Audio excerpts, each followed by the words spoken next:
So I'm Stacey Flanagan, and I'm the Director of Health and Human Services. And last year I came... City government? City government, so Okay. part of the city of Jersey City. The city has 8 departments, and Health and Human Services is like a complex multi-service agency that addresses not only state mandated functions, but other human services supporting sort of the safety net of individuals. So we do WIC, which is a Women, Infant, and Children Supplemental Food Program. So we host a clinic on campus. Our campus is at 199 Summit Avenue, if you haven't been. We host 2 other clinics. One is a child health clinic, and the other is a preventative medicine clinic where we do STD testing and treatment. We do lead prevention services, and I can talk a little bit more about that since that's sort of the hot health topic of the year.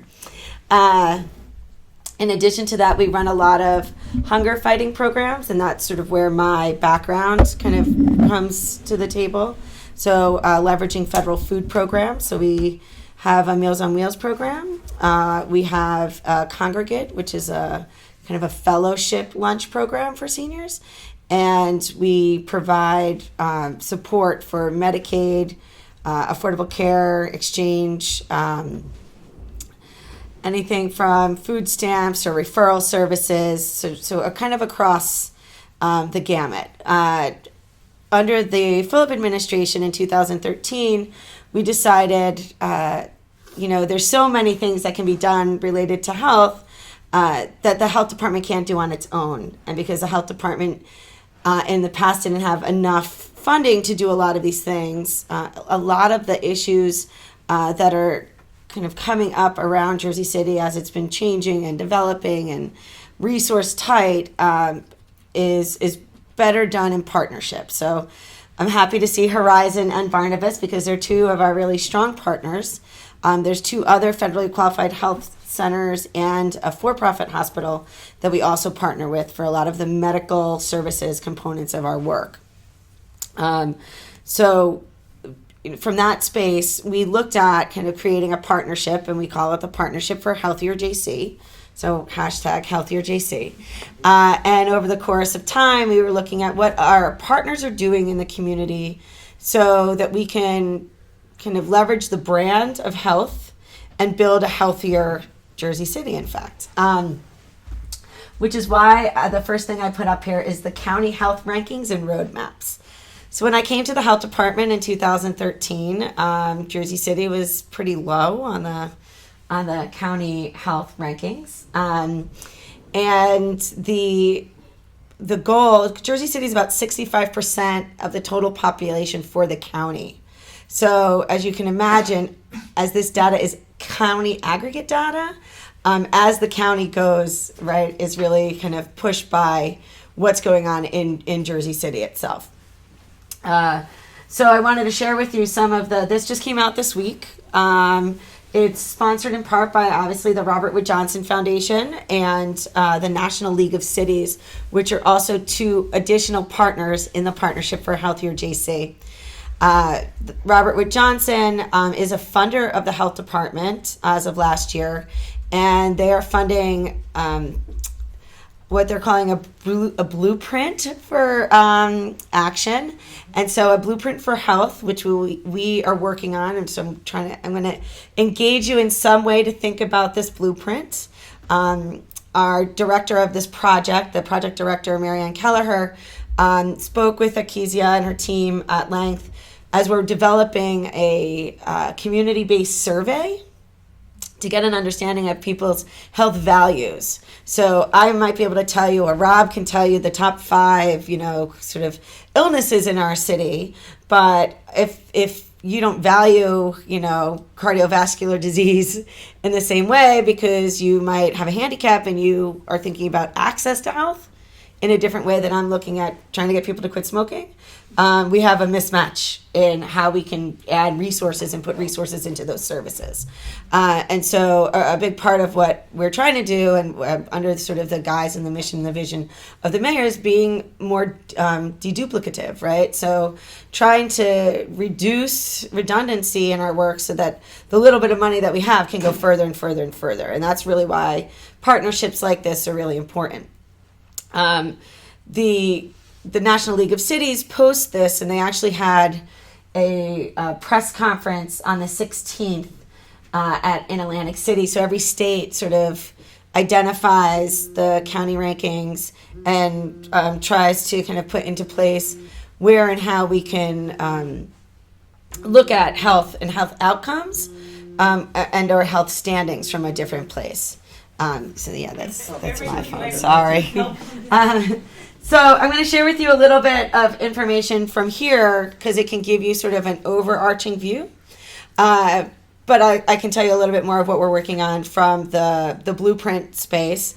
The team for the partnership is a small working group that will expand across the city over the next 2 to 3 months. And it's a 4-year plan.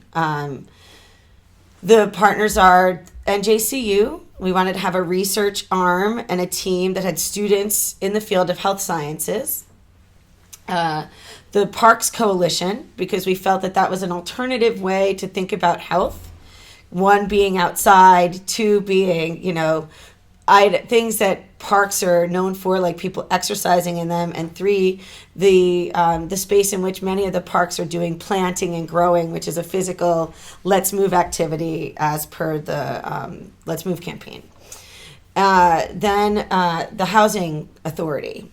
So Robert Wood Johnson really looks at social determinants of health, and obviously an underlying social determinant of health is poverty. Sort of where people have access or think about what they can or cannot have based on the amount of money in their pocket. So if you are, prior to affordable care, if you were on unemployment, you made $2 too much to qualify for Medicaid, right? Which is absolutely ridiculous. You're unemployed, but then you can't get the services.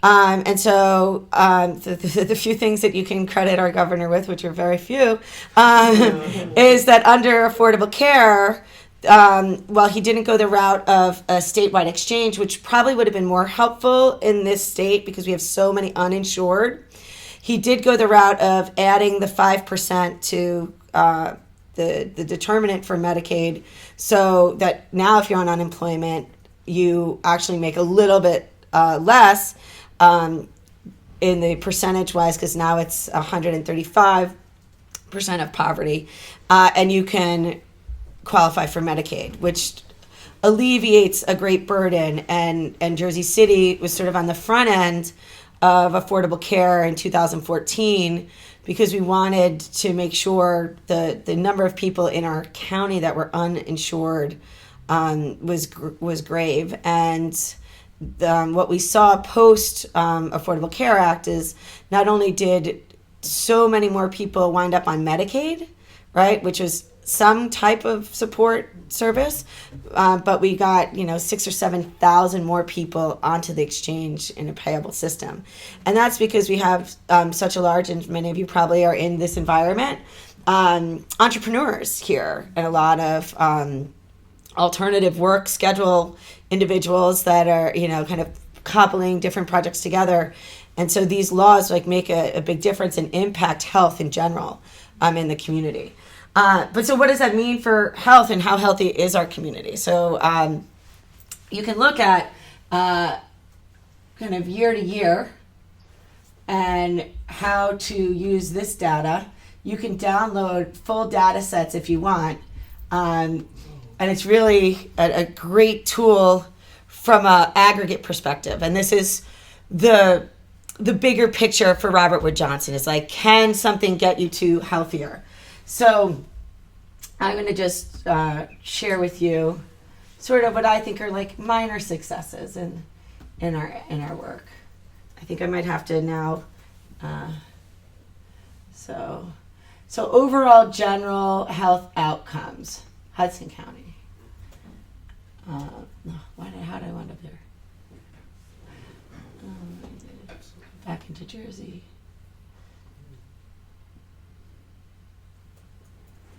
So Hudson County this year, 2016, is ranked number 12 out of 21.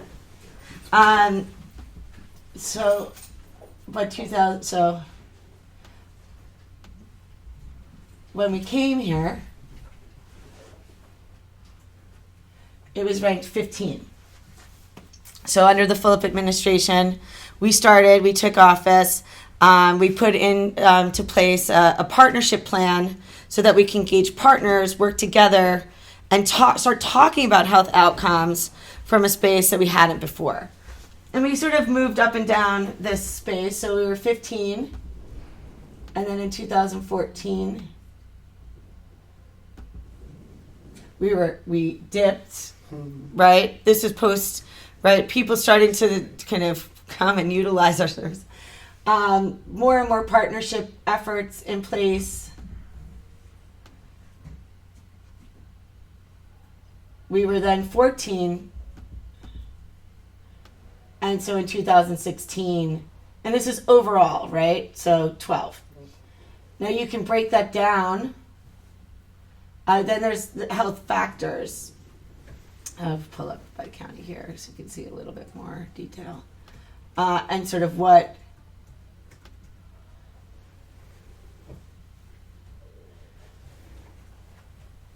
some general, I'm sort of. You can use 2 fingers to scroll up and down. Oh, wow. Nice. This is like a total, I still have 2012, I don't know.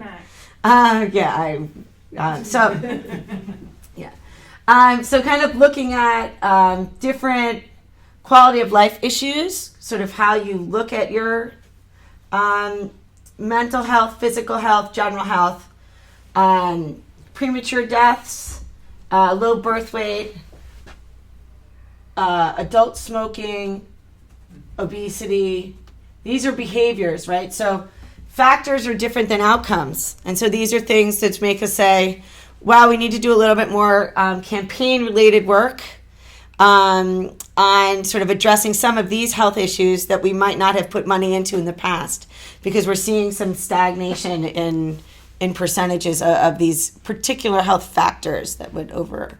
Question, does that mean that is that 3.5 or 35 for poor mental health? Oh, 3.5. Okay, so 3.5% of the population?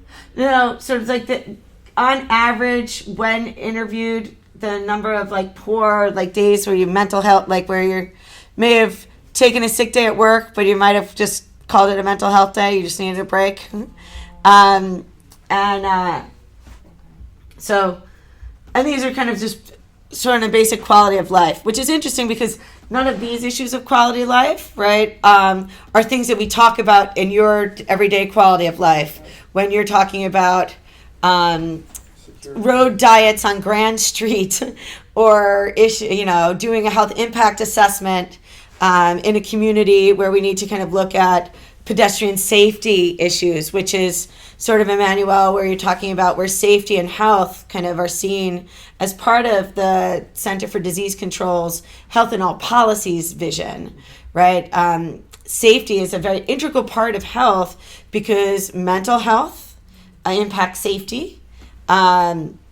Physical health impacts safety in various ways of driving, and then thinking about violence as a health issue. And so we've been meeting with the Anti-Violence Coalition to talk a little bit about what that means for them and how do we engage, whether it's from a mental health perspective or from sort of a community engagement, getting kids active, right? Or kids that are staying at home watching TV because their parents don't feel that the community is safe. So then you've got some duplicative issues around youth services when you're thinking about public safety as a health issue, right? So then there's a few more. and so things, what teen birth rate, sexually transmitted infections, which is sort of the new term for sexually transmitted diseases, alcohol impaired driving, excessive drinking. These are some things that also our community is known for across the state. So we get a lot more money to engage in preventative services at the youth level. So with partners like the Boys and Girls Club and NJCU Peer Counseling, Horizon Health Center, they look at teen smoking and teen drinking because that sort of kind of goes hand in hand.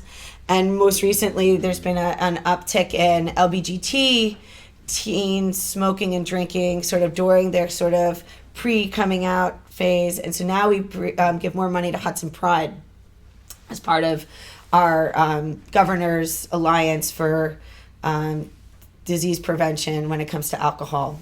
So we have an alliance across Jersey City of different organizations that help us make decisions on which different nonprofits should be part of that team.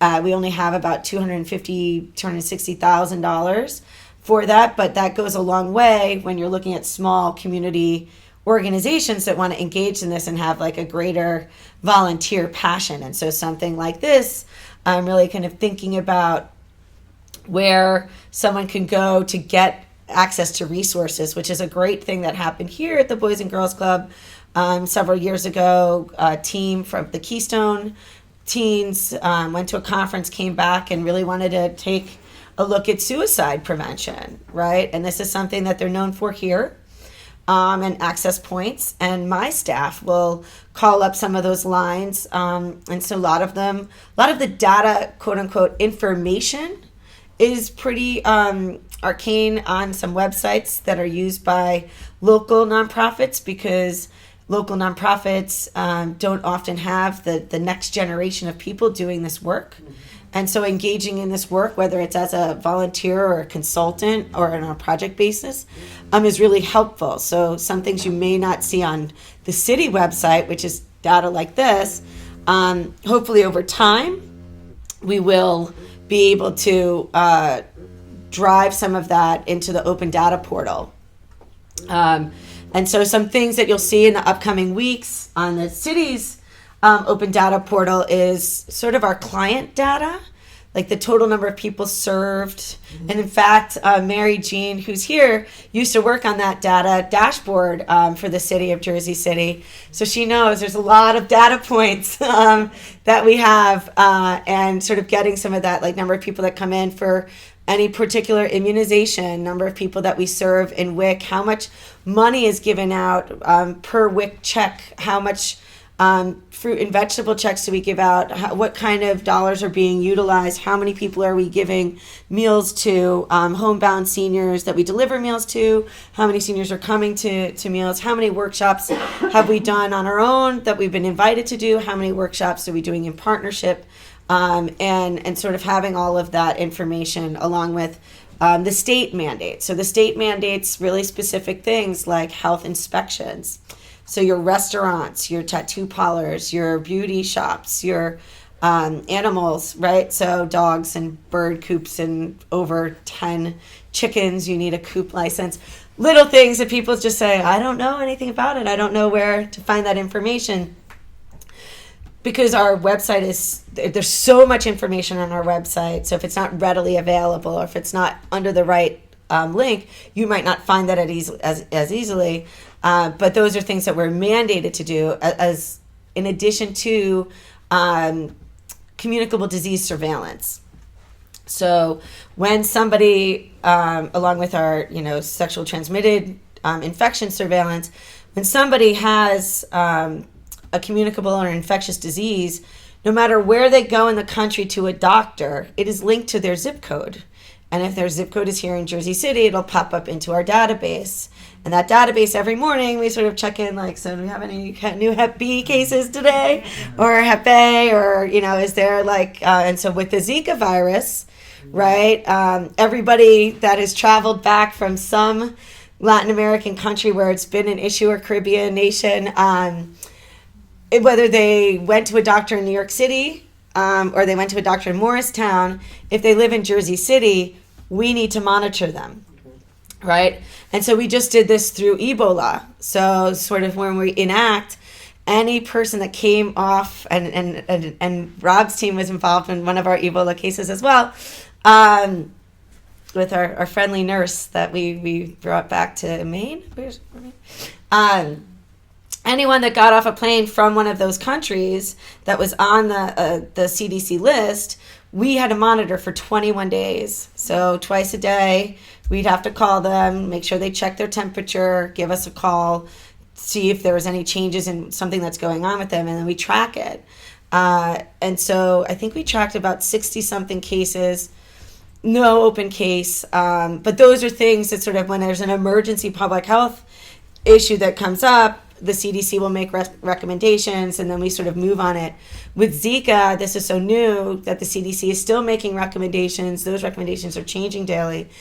But the fear still exists, right? So people are like, oh my goodness, mosquitoes, right? So I can, and it's a real fear, and so it's not to over dramatize, but without a lot of great knowledge around sort of the mosquito viruses that have come before Zika. We had the chikungunya, and then we've got dengue, and we've got West Nile, and so people are starting to think that, you know, there's some major concern, and then we're asked, you know, is it time for us to start spraying the community? Which I will say it's not the right time yet, but stagnant water is an issue. So so whether it's a pothole that has stagnant water, right, or somebody's backyard that's ill-kept has stagnant water, those actually become public health issues, right? And so that's sort of how all of these little pieces tie together in the end. So the Question, is there data for stagnant water, for example, like issues like that? So I could probably pull or create a list of stagnant water data, because it would be based on summonses or violations done from different city investigators or inspectors, right? So if an investigator is out in the field, whether it be the JCIA, which will be part of the Department of Public Works, I think in a week or two, or it's something else, my staff getting called by someone to say somebody's not been taking care of their backyard, can you please come look at it? We would put it into our database. We use a sequential data logic system. And actually, Jamie, you use SDL as well at the city? No, we were on Mills. Oh, okay. So we were on this Mills database. We've moved to SDL. I believe the city is, as a whole, is moving to SDL, but we're always talking to people to see how we can do it better and better. Code enforcement is on this sequential data logic model, and the health department is now on that model. We're moving to a handheld device to go do our inspections in the field. We're starting with the restaurants so that it would be automatically uploaded and you can see sort of those things. So I can probably create something to look at the types of violations and see if it's kind of a public health nuisance related to water. And then if there's a warning or a violation and a summons attached to it, that's probably more of how I would get my data. A lot of it's not like I randomly know where water is. But if you see, you know, it's sort of like the new see it, click it, fix it app that RRC, right? If we probably can add that to one of their see it issues, and we're actually having an internal city training on that next Wednesday. So my staff will go to that. So I think every day there's more and more data, and there's more ways to look at it. A lot of times we don't have time to be aggregating or looking at correlations or causations of some things because we're so kind of in the moment. And we don't have a statistics team per se in any given department, I think, except for, you know, the Department of Public Safety.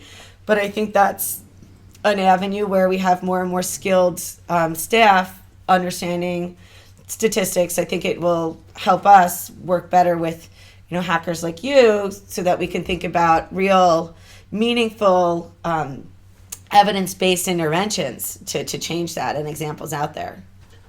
Can we have access to RRC data? The resident Oh yeah, response yeah. center? And I think a lot of it might be on the open data portal. So you might want to check the open data portal. Second question, do we have a recorded instance of Zika virus in Jersey City, and can we have access to data and kind of correlate that? Not by pinpointing the residents, We can, you just send me an email and I get it to you, because it's easier than going through like a formal OPA request. Okay. And we have more monitoring. I don't think we've had any actual, There's no, I believe there's like not one in New Jersey at all. Actually, from like conversation with the Hudson County Health Department yesterday, because we're actually dealing with a lead abatement issue. You may have read in the paper yesterday with the Turnpike extension has some paint chips falling, some of them. And there's a lot of construction in that area. And some of paint chips were falling in a local park across from a school. And a local resident's daughter came home with paint chips in her pocket. She was picking them up, and then the mother was like, "What is going on?" And called the DEP. And sort of we've been working with this team and this mom for several months on other lead-related issues, and we've been doing lead testing in that school in general because there was a history, I guess, of a remediation project in that area. And it's completely remediated, but now we're a little bit more proactive looking at something like this. It's one thing to say, oh, we've tested the soil, there's something in the soil, but unless someone's sitting there eating the soil, right, it's really about getting more people tested. And so that's something that, we talked about a little bit earlier, is kind of finding a better way to engage with some parents about really noting that you come into the health department anytime and you can get a lead test, or we do events, or we can host events. We've been hosting events with PTAs in partnership with schools, and any community event today. My staff is over at the Bethune Center with information about lead testing for the other nonprofit organizations if they want to plan one. So I think it's any kind of data like that, you can just say, do we have any X or Y? And we can absolutely. So how's the community response been to that? Because it's kind of an interesting, so a lot of people get all worried because they see something in the news, and then interesting. It seems like that would be the type of response a lot of people hear. My suggestion is okay, let's. Well, that's sort of what we thought. So 2 weeks ago, Menendez came out. If you haven't read this particular new law around the HUD, is that in HUD buildings across the United States, their lead entry level is higher than the CDC need for case management.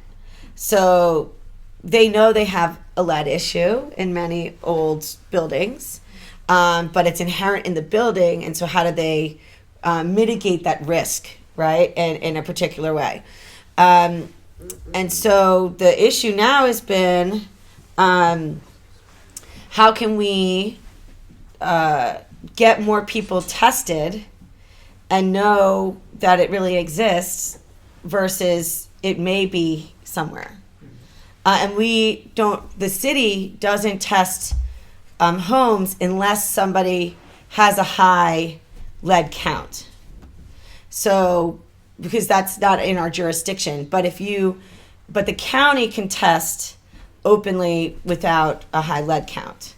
So it's a mismatch in sort of either we're not targeting correctly, or we're trying to get to that point where we have money to test as many people as possible.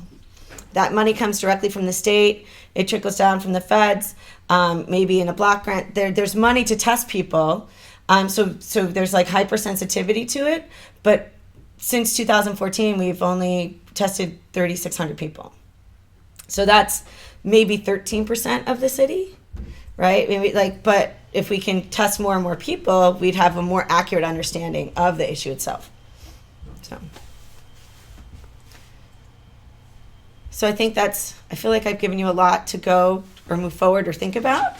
And if you have any more questions, I think you can reach out to me, or we can move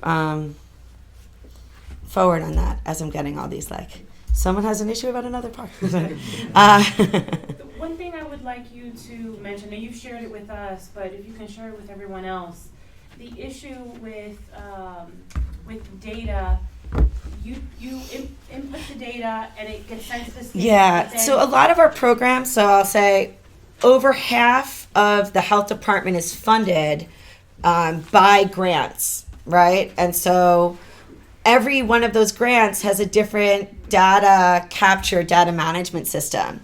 So WIC works on their WIC data portals. Every individual that they serve goes into their portal.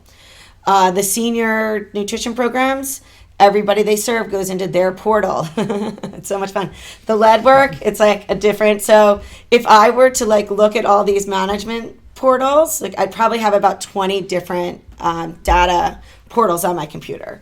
It's really difficult for any one person to be able to kind of move through that. So when we put the data in, maybe somebody created this system a long time ago and didn't think about the bigger vision. And so many of these are state funded, but they're not all on the same system. So the state WIC program's on a different system than the state homeless program, than the state housing program, than the state nutrition program. However, many of these people are now in all four of those databases, right?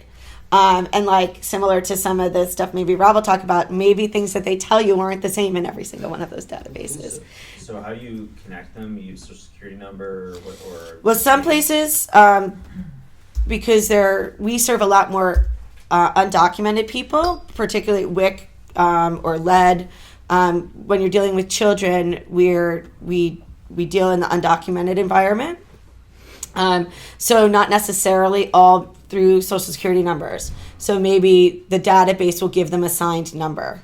But I think I was saying something to Emmanuel, like there's a project when I was in New York City called Benefit NYC.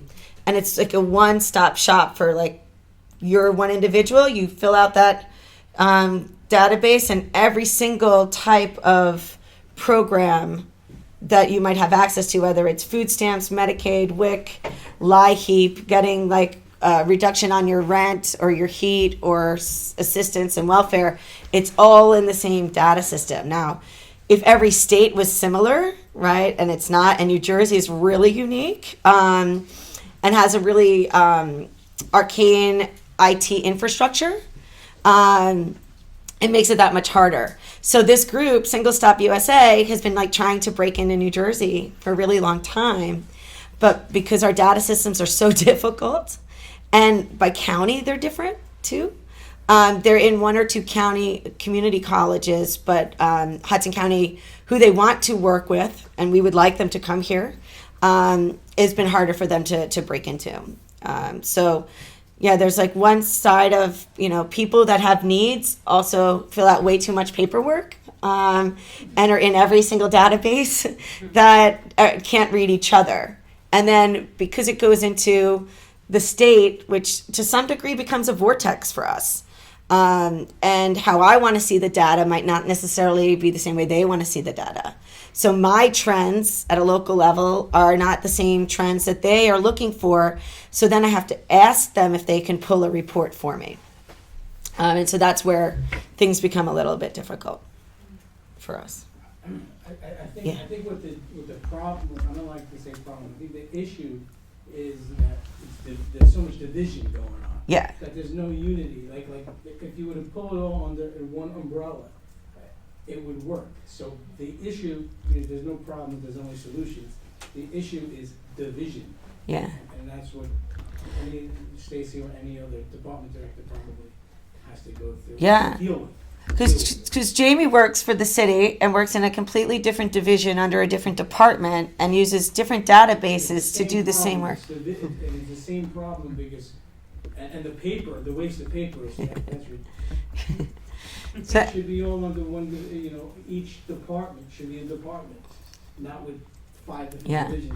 Which is interesting because they manage ABC, so alcohol, and they manage entertainment licenses to the same restaurants that we license. And phone booths. They license phone booths. They use So, but we don't know. So every time, so I'll call his boss and say, "Oh, you're waiting on my staff to go into an inspection for an entertainment license for this place, but it doesn't pop up in my screen, right? Or I won't know about it unless I literally am told, like, we're waiting for you."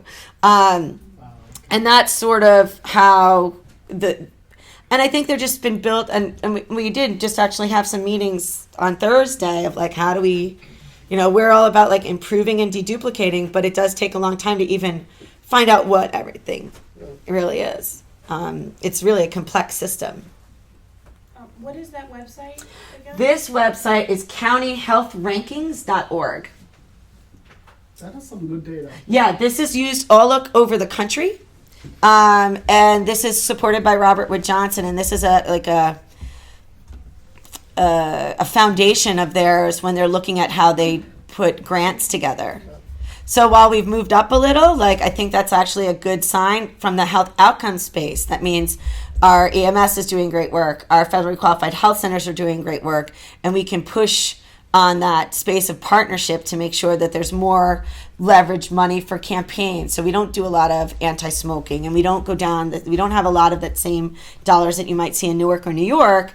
And I think that's sort of the space of trying to sort of, get ourselves sort of in that mix of like, we're the burgeoning largest city, and we need equal, if not more, resources. And many years ago, even in an emergency preparedness space, we are not part of every single committee across the state. We just were overlooked for a long time, and many of these community groups that were making committees up 15 years ago, they're like, whatever, we weren't as large as a contingent. Now, we're large enough that we need to be at the table. Okay. I totally understand that we are not comparable to New York. But what really disturbs me is that we are not comparable to Newark, where in terms of population, we are very close and we are substated to all. Yeah, well, Newark got a lot more money in different service areas, and Newark operates in several different ways. What's really interesting about Newark is that they have a 311 system similar to the RRC. It works a little different, and we looked at it and sort of like, Newark's really different because they don't have as much diversity as we do either. And so, right, to read to the different populations and do the work in different ways, they get sort of like key money to like make a smoke-free housing. Well, that's not what we're going to push in our, Filipino community. It's a good idea, but that's very Western value base to put into an ethnic community enclave. That's not the space where our leader wants to be, right? It's a very cultural, nuanced public health. So I could come and say no to big soda, right? But that's not where we are as a city, because we understand that people look at culture and celebrate in different ways. We're not coming from that base of a public health entity. We're coming from a really like, how do we work around your culture to talk to you? And that's sort of the nuance for us in the city around that is cultural. Right, and it's talking to the mom about putting the coal on the child's eyes, or using certain home remedies. We're not focused on the water. We're focused on in these ethnic communities where we're seeing those issues. So it's different than Newark, because I think Newark is actually much more homogenous of a community. While they still have different diversity, they're not across the gamut as diverse as we are. So it was easier for them to say, we've got this many people with cardiovascular disease because they all wind up in the hospital. Where in our culture, everybody uses a different kind of way to address some of their issues. Okay, the follow-up question would be, what can we do as Code for Jersey City to help you raise or highlight on this thing that we are not budgeted from a health standpoint as big as well as Newark, where our populations are total population is very similar. Population numbers are Are similar. So how can we? But what yeah, can we do? so a big piece is maybe engaging people to like fill out their census, right? Because that's actually where we are hurt, because a lot of this is based on census data, and we actually are a very low performing census city. So everybody's scared to fill out the census, and we need to change that myth, right? Because the more we fill out, and federal government doesn't often pay for undocumented, right? I think that's So we have a an lot issue. more undocumented probably in our city than Newark. I would beg to say that's just a possibility, but I would say, given our diversity, and so I have a friend who works at the census. The two of us used to work for Peace Corps together, and so when I see him on the street, he lives in Jersey City. He's like, "We need to do something." Because our census numbers are what drives a lot of thought around federal money that gets trickled to our state, and then from the state kind of moves down the ladder. So our question to you is, how can we better technologically create a better census? Yeah. You know, Or engage the because census. it's ridiculous. I mean, the census may say we have 260,000. We probably have 300,000. And being on the technologically, I think that we have the technology to find out those numbers. I mean, if we could put some robot on Mars, Yeah. we could figure out how many people are here, Yeah. you know what I mean? Yeah. Which is engaging, is like, how do you get kids to talk to their parents who might not be speaking our language, right? Because I think that's also sort of, that's a gap for us in the health department, and we've been slowly bringing on staff that speak the same language as people in the communities where we see health concerns that we need to address. And so we've got more and more Arabic speakers on our team, and Gujarati, and so in the past we did not have that, right? And you said we have how many languages here? About? We know of over 80 languages used in the schools, right? And so that means that's what kids are speaking with their parents at home. That means their parents may not be English. Obviously, it's English as a second language, and obviously health nuance becomes an issue in that. And so my research in New York, I think I've told them all this before, so most of my research in New York was around bodega economies in my last job. And something so simple as orange juice in Spanish means, it could mean like jugo de naranja. It could mean orange drink, jugo de naranja, right? Or orange juice. Well, in WIC pays for orange juice. It will not pay for you to buy orange drink. But orange drink, like Tampico, right, which is like rampant throughout our bodegas, sits next to the orange juice, right? And the bodega owner wouldn't know the difference if he didn't have English as a first language. He buys it off the guy that's like, it's Hugo. And he's like, okay, I'm going to buy all this Hugo. And then it's not, it doesn't go with the WIC subsidy. The second piece we learned was a big part of this was about the food package change that I worked on nationally for WIC, is low-fat milk versus reduced-fat milk. Versus skim milk. So skim milk means 0% to us. And then the milk looks kind of gray. And so a bodega owner is like, why would I get 1 or 2% or 0% milk when I can have whole, which in Spanish is integral, which is like really good because whole wheat is really good, right? And so the translation there was that, why do I want 1% of milk when I can get the real thing, right? Well, it means it means like complete. Right, in but Spanish. Whole means like complete. well, to you as a bilingual kind of educated researcher, but to the person that took over the bodega from their father in a neighborhood that they may have not left a lot of, their translation on the books. So we had to change the language. So we didn't say 2%; it was reduced fat. We had to make it really clear that it was about the fat and not about the milk, right? And so these are just nuances in just like a simple research questionnaire that we're finding out. So you can imagine when you're talking to someone about needing some sort of medical assistance or some health nuance, when you tell someone you shouldn't put that makeup on your child, they're like, who are you? You can't tell me. That's what I do in my culture. So you have to learn to say it in a different way. Which is, I think, where this data of actual health factors is really interesting for you to take a look at to see like how do you think about campaigns that can reduce the percentage in this factor to increase health outcomes. Thank you. All right.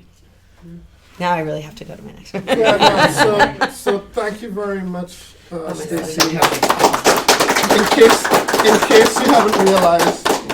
In case you haven't realized, this is one of the innovators in the city. She not only gets data, but she's thinking. Actually, there's a whole team of like 125 innovators behind me. I'm just the spokesperson. She's head innovator. You're definitely a game. What do you call it? A game changer. Game changer. I do think that this administration, I think there's so many people at the city that have really great ideas. They've never been tapped for them by people like you. So they're sitting on great ideas, right? And we've not had the opportunity to talk about them. And so I anytime I walk through my department, someone will give me an idea and I was like, I wonder why no one ever thought to do that. And so when you ask us good questions, it forces us to think in another way, which also helps us kind of save money and do something better. All right, well, we'll continue to ask good questions and Yes. find ways to get those ideas made. Thank you. Thank you.